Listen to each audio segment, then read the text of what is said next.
वायनाड से कांग्रेस की सांसद और राहुल गांधी की बहन प्रियंका गांधी वाड्रा का वो बयान जिससे भारतीय जनता पार्टी को जबरदस्त मिर्ची लग गई है। और यह पहली बार नहीं है दोस्तों जब प्रियंका गांधी वाड्रा ने करारा प्रहार किया है भारतीय जनता पार्टी पर। इस बार उनका सीधा प्रहार प्रधानमंत्री नरेंद्र मोदी पर था। और याद कीजिएगा दोस्तों, प्रियंका जब भी प्रधानमंत्री नरेंद्र मोदी पर हमला बोलती है ना, तो तीर हमेशा निशाने पर लगता है।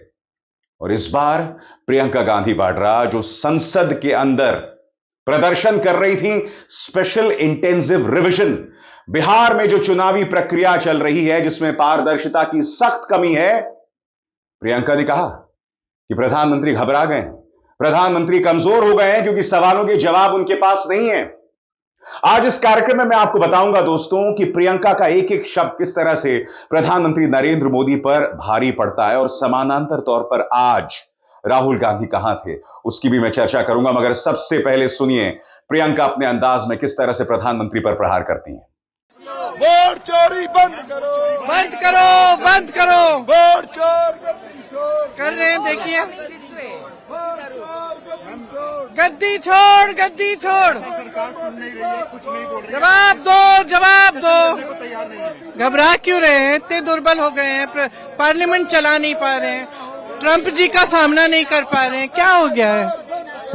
बंद करो, बंद करो। It's a very simple thing. We are only asking for a discussion. It's very easy for them to resolve within 5 minutes. They should discuss it. What is the harm? Our viewpoint will come, their viewpoint will come, it will be over.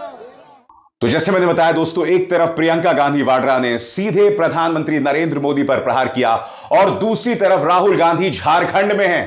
क्यों? क्योंकि एक और मानहानि के case में, और इस बार मामला देश के गृह मंत्री अमित शाह को लेकर है, वहां पर एक एमपी एमएलए कोर्ट में उन्हें हाजिर होना है। दोस्तों, सोच के भी बहुत अजीबोगरीब लगता है। राहुल गांधी को आरएसएस के मामले में सांसदी छिन गई थी, एक अन्य केस में राहुल गांधी विनायक दामोदर सावरकर के मामले में उन पर केस चल रहा है, अमित शाह के मामले में केस चल रहा है। आजाद भारत के इतिहास में इतनी डरपोक पार्टी कोई नहीं रही है जिसने नेता विपक्ष पर इतने सारे केसेस कर दिए हो दोस्तों। वरना आप भी जानते हैं कि भारतीय जनता पार्टी जो है वो किस तरह से अपने विपक्षियों पर निशाना साधती है। अगर आप प्रधानमंत्री नरेंद्र मोदी के भाषणों को निकालें तो उनके हर भाषण में उन्होंने विपक्ष की महिला सांसदों को बेइज्जत किया है। आप भूल गए शशि थरूर, जो आजकल भाजपा के बहुत करीबी हो रहे हैं, उनकी पत्नी के बारे में उन्होंने 50 करोड़ की गर्लफ्रेंड बता दिया था। कांग्रेस के किस नेता को उन्होंने कांग्रेस की विधवा बता दिया था। रेणुका चौधरी संसद के अंदर हंस रही थी और वो कहने लगे कि रामायण के बाद पहली बार किसी औरत को ऐसे हंसते हुए देखा है। और आप जानते हैं रामायण के अंदर तेज कौन सी महिलाएं हंसती थी। तो इस तरह के बयान तो प्रधानमंत्री देते हैं। और अब राहुल गांधी कहां हैं? आपके स्क्रीन पर ये वीडियो आप देख सकते हैं। यहां पर वो जाने की तैयारी कर रहे हैं। खबर क्या है? रांची झारखंड लोकसभा में विपक्ष के नेता और कांग्रेस सांसद राहुल गांधी चाईबासा के लिए रवाना हुए। राहुल गांधी 2018 में केंद्रीय गृह मंत्री अमित शाह के खिलाफ कथित आपत्तिजनक टिप्पणी के लिए उनके खिलाफ दर्ज मानहानि के एक मामले में चाईबासा स्थित एमपी एमएलए विशेष अदालत में पेश होंगे। यानी कि पटना से लेकर नागपुर से लेकर मध्य प्रदेश, जहां जहां हो सकता है इस व्यक्ति के खिलाफ केस दर्ज किए जा रहे हैं। मगर मैं आपसे पूछना चाहता हूं, भाजपा के नेताओं का क्या? खुद अमित शाह का क्या? प्रधानमंत्री का क्या? मुख्यमंत्री आदित्यनाथ, हेमंत बिस्वा शर्मा का क्या? हम उसकी चर्चा करेंगे दोस्तों। मगर आज हम प्रियंका गांधी वाड्रा की भी चर्चा कर रहे हैं। याद कीजिएगा, प्रियंका गांधी वाड्रा ने सुप्रीम कोर्ट के जज दीपांकर दत्ता पर भी प्रहार किया था कि आपको किसी ने अधिकार नहीं दिया मेरे भाई को देशभक्ति का सर्टिफिकेट देने के लिए, उनकी भारतीयता तय करने के लिए। देखिए किन स्पष्ट शब्दों में और बेबाकी से प्रियंका ने अपनी बात रखी थी। सच्चा भारतीय है, कौन सच्चा भारतीय नहीं है, ये तो मुझे लगता है कि मतलब न्यायपालिका के प्रति पूरे आदर के साथ कह रही हूँ कि ये तो उनके दायरे में नहीं होता डिसीजन। ये कोई जस्टिस तो नहीं तय करेंगे। दूसरा, राहुल जी ने हमेशा आर्मी का, सेना का आदर किया है। उनके दिल में उन सेना के प्रति, सैनिकों के प्रति, उनके अफसरों के प्रति पूरी तरह से आदर है। और हर भाषण में जब भी बोलते हैं, जब भी उनका हम कुछ भी भाषण या कोई भी टिप्पणी सुनते हैं, उसमें वो आदर बहुत स्पष्ट दिखता है।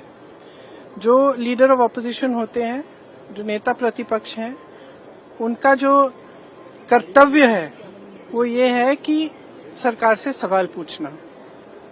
ठीक है, ये उनका कर्तव्य है, तो वो अपना कर्तव्य निभाते हैं। जब सरकार से सवाल पूछते हैं, उनको पसंद नहीं है, वो जवाब नहीं देना चाहते, इसलिए ये सब चीजें वो कराते हैं। सही, बहुत स्पष्ट बात है। अभी सदन नहीं चल रहा है, कितने दिनों से नहीं चल रहा है, और मैं सोच रही थी कि कितना मुश्किल है। सबसे बात करें, कह दें हम चर्चा कर लेंगे। कितना मुश्किल है सदन को चलाना। क्या इतने दुर्बल हो गए कि इनसे सदन ही नहीं चल रहा है अब, कि रोज हमको ये करना पड़ रहा है क्योंकि एक बात पे चर्चा नहीं करना चाहते। क्यों नहीं कर सकते चर्चा? एसआईआर पूरे देश भर में करा रहे हैं, पूरे देश भर का मुद्दा है, बात करिए। आपने सिंदूर पे चर्चा की तो इस पे भी चर्चा करिए, देश को सुनने दीजिए। हमारा पक्ष भी है, उनका पक्ष भी है, तो इसमें घबराहट क्या है? तो ये तो इनकी दुर्बलता है कि सदन ही नहीं चला पा रहे। इस बीच प्रियंका ने जो प्रधानमंत्री नरेंद्र मोदी की कमजोरी पर प्रहार किया है, कांग्रेस उसे एक बहुत बड़ा मुद्दा बना रही है। सुप्रिया श्रीनेत का बयान आपके स्क्रीन पर। जी हां, यहां सुप्रिया कह रही हैं प्रधानमंत्री मोदी कमजोर हैं, डरे हुए हैं। ट्रंप ने 34 बार कहा मैंने सीज फायर करवाया, मोदी चुप। ट्रंप ने पाकिस्तान के जल्लाद असीम मुनीर को दावत पर बुलाया, मोदी चुप। ट्रंप लगातार आतंकी पाकिस्तान को हमारे बराबर खड़ा कर रहे हैं, मोदी चुप। ट्रंप ने भारत पर टैरिफ ठोका, मोदी चुप। ट्रंप ने खुलेआम भारत को फ्रॉड कहा, मोदी चुप। ट्रंप ने ब्रिक्स को हड़काया, मोदी चुप। ट्रंप ने हमारे लोगों को हथकड़ियों में खदेड़ा, मोदी चुप। अब भी नहीं बोलेंगे तो कब बोलेंगे? और अब जाहिर सी बात है, प्रधानमंत्री की कथित कमजोरी को मुद्दा बनाया जा रहा है। और आगे बढ़ने से पहले एक जरूरी संदेश। मेरे कार्यक्रमों के लिए आप नोटिफिकेशन का इंतजार मत कीजिए, मेरे चैनल में जाइए और खुद जाकर कार्यक्रम देखिए और रहिए अपडेटेड। और हां, ज्वाइन कीजिए मेरा चैनल, देखिए यह जरूरी संदेश। स्वतंत्र और आजाद पत्रकारिता का समर्थन कीजिए, सच में मेरा साथी बनिए। बहुत आसान है दोस्तों, इस ज्वाइन बटन को दबाइए और आपके सामने आएंगे ये 3 विकल्प, इनमें से एक चुनिए और सच के इस सफर में मेरा साथी बनिए। मगर आपको समझना पड़ेगा कि प्रधानमंत्री नरेंद्र मोदी पर टिप्पणी प्रियंका करती हैं तो बहुत ही कम अवसरों पर करती हैं, और जब करती हैं तो बहुत बड़ा कारण होता है। इस बार उन्होंने प्रधानमंत्री को कमजोर बताया। याद कीजिएगा, लोकसभा चुनावों के दौरान प्रधानमंत्री का आपत्तिजनक बयान, जिसमें उन्होंने कहा था कि राजीव गांधी ने, जो अब जिंदा नहीं है by the way, Rajiv Gandhi ने भूमि कानून को इसलिए बदल दिया था ताकि वो अपनी मां की संपत्ति को हासिल कर सकें। और ये वो भारतीय जनता पार्टी है जिसे प्रॉब्लम थी जब राहुल गांधी ने अरुण जेटली पर एक सामान्य सा बयान दिया था। मगर ये तो भाजपा की संस्कृति है ना। आपको याद है सम्राट चौधरी ने क्या बयान दिया था कि लालू की बेटी ने इसलिए अपनी किडनी लालू प्रसाद यादव को दी ताकि वो टिकट ले सकें चुनाव लड़ने के लिए। तो ये भारतीय जनता पार्टी के संस्कार है। प्रधानमंत्री एक स्वर्गीय प्रधानमंत्री यानी कि प्रियंका के पिता पर प्रहार करते हैं, और सम्राट चौधरी एक बार फिर बेटी और पिता के रिश्ते को तार तार करते हैं, जैसे प्रधानमंत्री ने बेटे और मां के रिश्ते को तार तार कर दिया था। और आपको याद है किस तरह से प्रियंका ने इसका जवाब दिया था? सुनते हैं। 19 साल की उम्र में जब मैं अपने शहीद पिताजी के टुकड़े घर लाई तो मैं नाराज थी इस देश से। मैं नाराज थी, मेरे दिल में यह भावना थी। मैंने अपने पिता को भेजा, तुम्हारा काम था सुरक्षित रखना। मैंने अपने पिता को हिफाजत से तुम्हारे पास भेजा और तुमने ये टुकड़े लौटा दिए मुझे, और वो टुकड़े इस झंडे में लपेटे हुए थे, देश के झंडे में। मैं नाराज थी। मैं समझती हूं शहादत की का क्या मतलब है। जैसे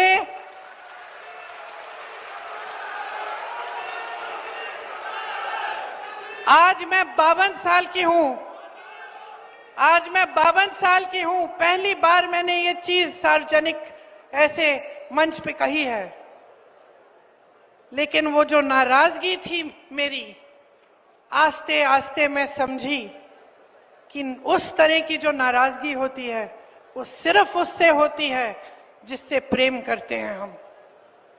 मेरे देश के लिए मेरे दिल में कितना प्रेम है मैं कैसे समझाऊं जब मोदी जी मंच पे खड़े होकर मेरे पिता को देशद्रोही बोलते हैं, जब मोदी जी कहते हैं कि मेरे पिताजी ने कोई कानून बदल दिया अपनी मां से विरासत लेने के लिए, तो मेरे दिल